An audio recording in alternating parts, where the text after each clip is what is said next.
तो हेलो जी dear students, आज की इस वीडियो में हम बात करेंगे कक्षा 12वीं के असाइनमेंट नंबर 6, जहां पर कक्षा 12वीं के अर्थशास्त्र अर्थात इकोनॉमिक्स के इस पांचों प्रश्न के आंसर जो है हम लेकर के आ चुके हैं। तो यहां पर पूरे के पूरे आंसर आपको देखने को मिल जाएगा। इसके लिए आपको हमारे वीडियो को लाइक करना है और हमारे चैनल में पहली बार है तो चैनल को सब्सक्राइब करने के साथ साथ नोटिफिकेशन बेल आइकन को दबा दीजिए, ताकि जब भी हम कोई नया वीडियो अपलोड करेंगे तो उसकी जानकारी सबसे पहले आपको मिल जाएगा। वीडियो अच्छा लगेगा तो वीडियो को लाइक करने के साथ आप अपने साथ जो बच्चे पढ़ते हैं उसके साथ भी इस वीडियो को शेयर जरूर से कर लीजिए। चलिए हम बात करेंगे कक्षा 12वीं के अर्थशास्त्र, जहां पर पहला प्रश्न आपको देखने को मिल जाएगा, सरकारी बजट का अर्थ लिखिए, इसके क्या उद्देश्य है। तो उसका उत्तर लिखना है कि सरकारी बजट का अर्थ जो है आपको अर्थ लिखना है, उसके बाद उद्देश्य भी लिखना है। तो इसके लिए पहले अर्थ बता देते हैं कि सरकारी बजट एक वित्तीय वर्ष की अवधि के दौरान सरकार की प्राप्तियों अर्थात आय तथा सरकार के व्यय के अनुमानों का विवरण होता है। अर्थात एक वित्तीय वर्ष में सरकार को आय व्यय के आकलन को बजट कहते हैं। सरकार बजट के उद्देश्य, तो सरकारी बजट के क्या क्या उद्देश्य होता है तो इसको भी आपको पॉइंट वाइज लिखना है।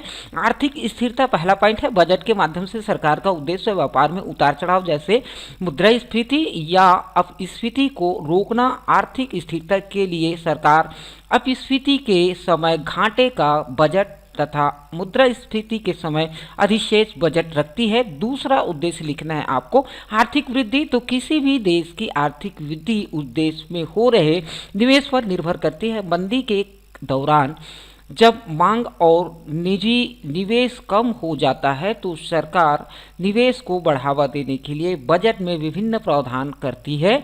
उसके बाद तीसरा उद्देश्य लिखना है संपत्ति व आय असमानता को कम करना। इसके बाद बजटीय नीति में सरकार का उद्देश्य अमीरों पर कर लगाकर और जनता के कल्याण पर अधिक खर्च करके धन वितरण को प्रभावित करता है। इस प्रकार से पहला प्रश्न का आंसर हो जाता है दोस्तों।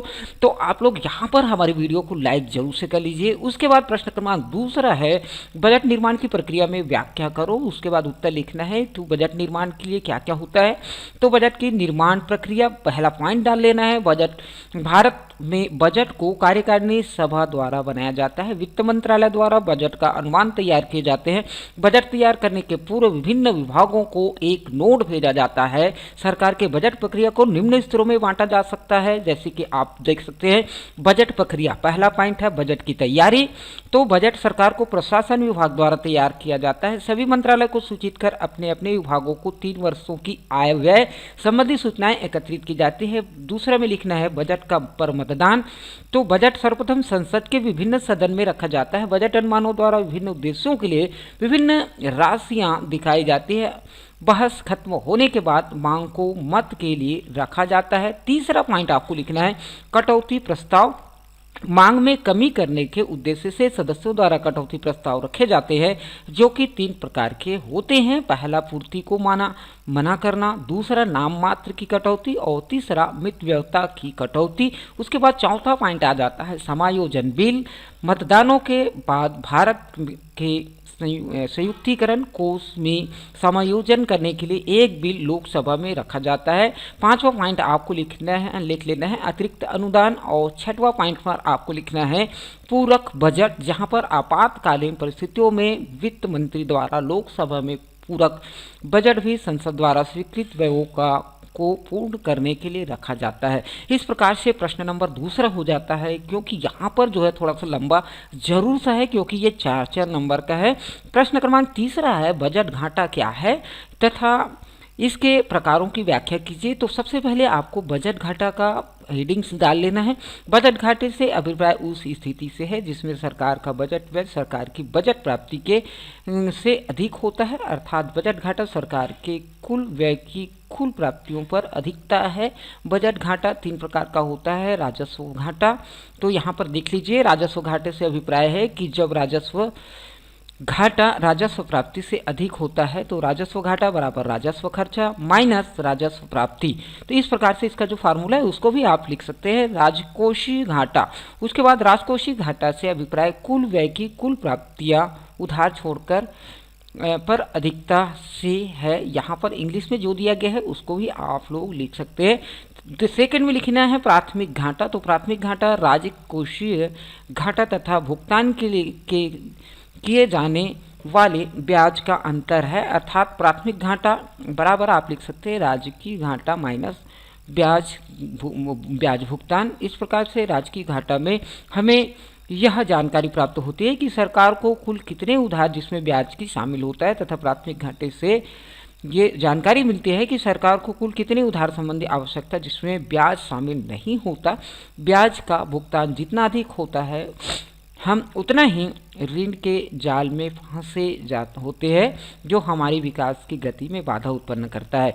इस प्रकार से प्रश्न क्रमांक तीसरा हो जाता है। प्रश्न क्रमांक चौथा में देखेंगे संतुलित बजट और असंतुलित बजट में आपको अंतर लिख लेना है। तो यहाँ पर आपको 4 अंतर मिल जाएगा। पहला में लिखना है कि संतुलित बजट में किसी एक वित्त वर्ष में सरकार की आमदनी तथा और खर्च के बराबर हो तो उसे संतुलित बजट कहते हैं।